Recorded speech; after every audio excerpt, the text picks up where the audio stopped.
just to do my due diligence, and then again to like continue to speak out against ICE, because fuck ICE. They're a whole fucking group of Nazis in my personal opinion. But just to continue to fucking speak out against them, like Keith Porter was literally killed in his home.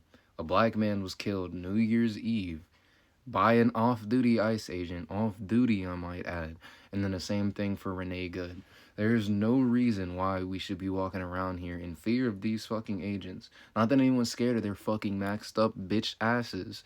There's no reason anyone should be walking around in fear that they're gonna be killed over protesting, over speaking out against what the fuck these masked pieces of shit are doing.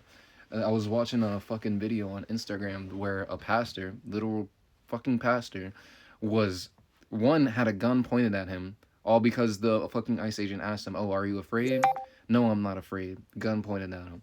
"You're still not afraid?" Put him in handcuffs, threw him in the back of an SUV.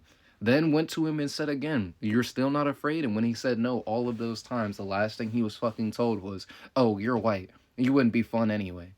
What the fuck does that mean? And I was also thinking, like, where are all the fucking neo-Nazis coming out in praise of this shit? Where are all the KKK members coming out in praise of this shit? They're ICE agents. They're all ICE agents. No wonder they're not out here fucking screaming to the top of their lungs, "This is my president. This is what I voted for." Because they're participating in this shit.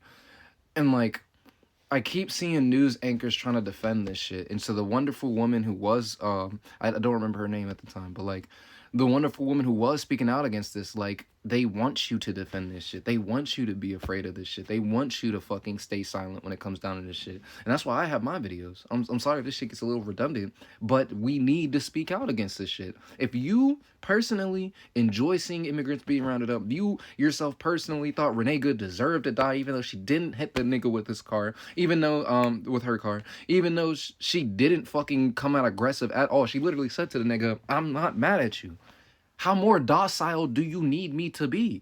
You feel me? So it really comes to a point like, you're just a fucking Nazi. Either that or you're racist. One of the two things. And neither is acceptable. Not in the big 2026.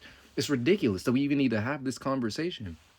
So again, I know it gets old, I know it gets redundant, but it'll never get old speaking out for people who need to be spoken up towards. And I'm not an immigrant, but those are my people. I'm not a fucking white person, those are my people. I'm not a fucking Mexican person, but those are my people. So I'm gonna keep speaking up for my people. You feel me? At the end of the day, like, if you relish in any of this shit or enjoy any of what's going on when it comes down to ICE, you're a piece of shit. And if you participate in or are an agent of ICE, Jonathan fucking Ross, you're a bitch. End of fucking